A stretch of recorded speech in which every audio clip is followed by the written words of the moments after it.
지금까지 보면 공소장에 가장 그래도 구체적인 설명이 나온 게 바로 롯데그룹입니다. 뇌물 혐의를 적용할 수 있을지를 가늠해 볼 수 있는 가장 대표적인 예가 될 수 있을 것으로 보입니다. 조택수 기자가 나와 있는데 잠깐만 좀 더 짚어보도록 하겠습니다.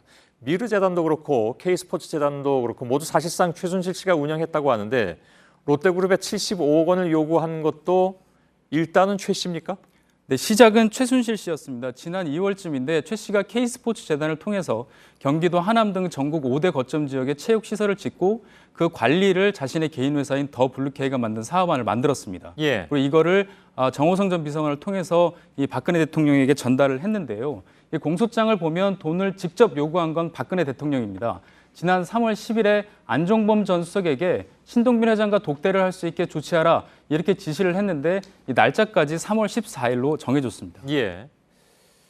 더블유케이라는 거는 아까 조금 전에 얘기한 거 그거는 그나마 명목상으로도 어떤 공익재단이 아니라 그건 완전히 개인의 사기업이기 때문에 그렇습니다. 완전히 개인 사기업입니다. 예. 그래서 이 문제가 심각하다는 얘기잖아요. 네, 지금 이어진 얘기가. 네. 그러면 신 회장을 만나서 돈을 달라 이렇게 박 대통령이 요구를 했다는 얘기입니까? 네, 이 박 대통령은 신 회장과 만난 직후에 안 전 수석에게 이렇게 말을 합니다. 롯데그룹이 75억 원을 부담하기로 했으니까 진행 상황을 챙겨보라. 이렇게 지시했다는 내용이 공소장에 나오는데 예. 이 최 씨가 사업 계획안에 필요한 액수를 썼을 가능성이 높고 그걸 바탕으로 대통령이 이야기를 한 셈입니다. 예. 네, 그런데 이때가 이제 검찰 내사를 받을 때인데 롯데그룹 측이 WPM이라는 특별한 프로그램을 활용을 해서 컴퓨터 하드디스크 등을 삭제를 합니다. 조직적으로 증거인멸을 하는 건데 예. 네, 검찰 수사에 대비하기 시작한 시점인 겁니다. 예.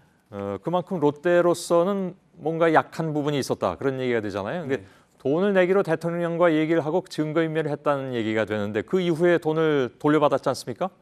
네, 이 공소장을 보면 요구한 액수가 75억 원이니까 괜히 욕먹지 말고 전부 주는 것이 좋겠다. 이런 말을 롯데 고위 관계자가 했다는 내용이 나옵니다. 실제로 5월 말에 돈을 보냈습니다. 예. 네, 그런데 6월 초에 K스포츠재단이 전화를 걸어서 돈을 돌려주겠다. 그렇게 얘기를 했고 실제로 6월 9일부터 5일에 걸쳐서 돈을 모두 롯데그룹 측에 돌려줍니다. 예.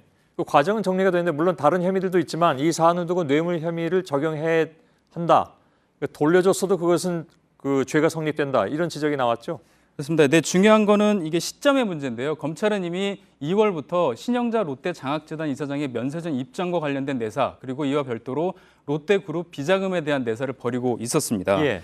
특히 이 돈을 돌려준 시점이 롯데그룹에 대한 압수수색이 있었던 6월 10일 하루 전날인 9일부터였고요.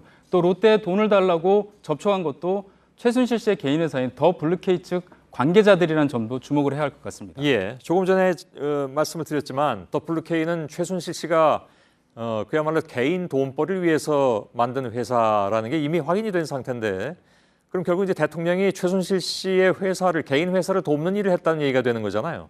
그렇습니다. 더구나 이때는 내사를 받고 있는 시점이었기 때문에 양측 사이에 모종의 어떤 이야기가 오갔을 가능성을 롯데가 내사를 받고 있던 그렇습니다. 시점. 예. 그래서 이 모종의 이야기가 오갔을 가능성을 배제할 수 없는데요. 그렇기 때문에 어떤 부정이 있었는지를 부정한 청탁이 있었는지를 밝혀내는 게 이 뇌물 혐의 적용의 핵심입니다. 검찰은 이 압수수색 직전에 돈을 돌려준 것도 최순실 씨가 스스로 생각하기에도 대가성이 너무 명백하다 이렇게 판단을 했기 때문인 것으로 보고 있습니다. 예, 말씀드린 대로 돈을 되돌려 받았어도 뇌물 혐의는 적용될 수 있다라는 것이 아무런 문제가 없습니다. 예. 알겠습니다. 조택수 기자였습니다. 잘 들었습니다.